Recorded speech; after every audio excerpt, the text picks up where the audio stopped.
Okay, when traveling to Europe, some of the biggest challenges we are understanding currency conversions when purchasing something, volume and weight conversions when eating, daily outside temperatures, and speed when driving.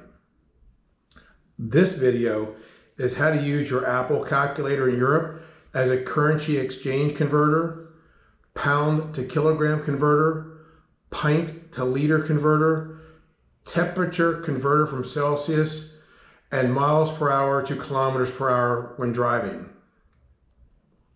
Almost every menu we've seen gives sizes in liters and grams. Beer is typically 1 liter and wine is typically 0.25 liters. Meat is measured in grams. The most common size I've seen is 250 or 300 grams. So for the basics, 1 liter is about 0.946 quarts. So 1 liter of beer is about 34 ounces, or about in US 2 pints, 2 beers. 0.25 liters is about 8.4 ounces. So a glass of wine is about a cup of wine, very similar here to the US. 1 kilogram is about 2.2 pounds. So if you buy a burger that's 125 grams, that's about 4 ounces or a quarter pound. For driving, it's about kilometers, and 1 kilometer is about 0.62 miles per hour. So 100 kilometers is 62 miles per hour.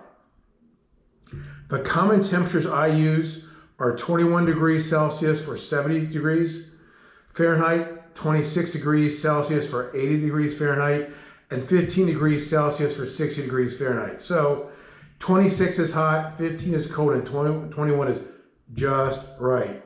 So let me walk you through how I use this calculator real fast. It's really useful. I want to make sure you guys see it so when you go to Europe, you can use it like we do. So first, this is your calculator. You want to go down here to the little calculator button here. Tap there, and I'll see this word convert. Click on convert, and you'll see now it's going to allow you to convert up here. If I tap on these arrows, I can go through all things from angle, currency,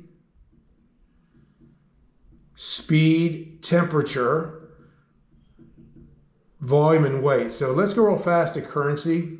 That's probably the most important one. So as you can see, right now, done. I'm going to go from, currency, sorry about that, currency, and I want to go the EU, page down until I get to the euro, tap on euro, and of course I want to go to US dollars. Now if they're highlighted, this is what you're going to convert from. So in this example, let's say I want to buy a beer, and the beer is 7 euros. So 7 euros means I'm spending $7.67 for that particular product.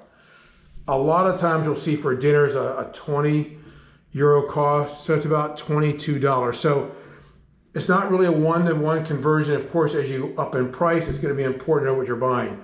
Bottom line is their prices are a little better than ours, my experience, but that's about what they are. Now let's say you're in dollars. Hey, I want to spend, if that thing to me is worth, that picture's worth $50, is it worth then 45 euros to you? So that's kind of how you use the currency conversion. Let me go back. Let's say now instead of dollars, I want to go to currency. Let's say I want to swap over here to speed. This is also a really important one, done. This is also an important one, especially if you're going to rent a car. And so, oops, sorry, did it again. I want to go, speed, and I want to go kilometers per hour. Now, what's important is I'm going to go click here. So I'm highlighted over in kilometers. So most the speeds I see on the highways are 100 kilometers per hour. So you can see that's about 62 miles per hour. I think we're all really comfortable with that. However, some places in Germany, especially, you get these really fast speeds.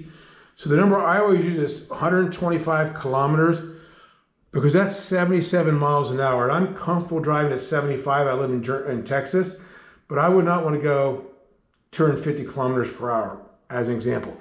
This is how you use it. Let's go now. Let's do temperatures. So temperatures, I want to Celsius.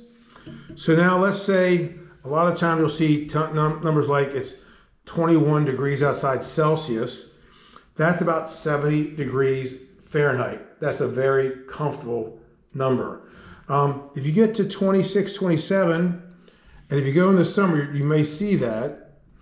All of a sudden it gets to 80 degrees, it gets a little warmer. Now if I go down here to like 15, that's about 60 or 59 degrees. That's when I know, hey, I want to take a small jacket with me or maybe a sweater. It's going to be cooler and breezier, more breezy. Okay, let's convert now. Let's go to volume, very important one. And of course, we want to use fluid ounces to liters. And so if someone tells us I'm going to convert, change this here. If someone says, hey, it's a 1 liter glass of beer, that's 33 fluid ounces. So you think if you go to a microbrewery, a pint's 16 ounces. So you're going to get 2 pints of beer in 1 beer. So you say, oh my gosh, 1 beer is $7, 1 liter is €7, in other words. Well, that's not really that bad because that would be 2 beers in the US. And you probably spend for each beer in a microbrewery $5 or $6 anyway. So this is how we use this for liters. Last thing I'll do is go here weight, because this is going to be a very important one also. You want to go to grams. So as we talked about before, you'll see a lot of times someone will say, hey, that steak is 250 grams. Well, that's about 8 or 9 ounces. So it's a little over half a pound. The number I like to use in my head is just that 125, because I know that's like a quarter pounder. And that way I know how much meat I'm getting. This is especially true when you're talking about different kinds of meat rather, or fish. Very, very important. So I hope that helps. What I want you to make sure is to always take your calculator with you. Down here is the conversion piece. The other thing you should know is if you up here, click here, if I were to say things, I could have kept my history. So when I go, I will typically find the 5 or 6 things I want to make sure I keep up with and put them in my history. Hope this helps and hope you enjoy Europe. Thanks.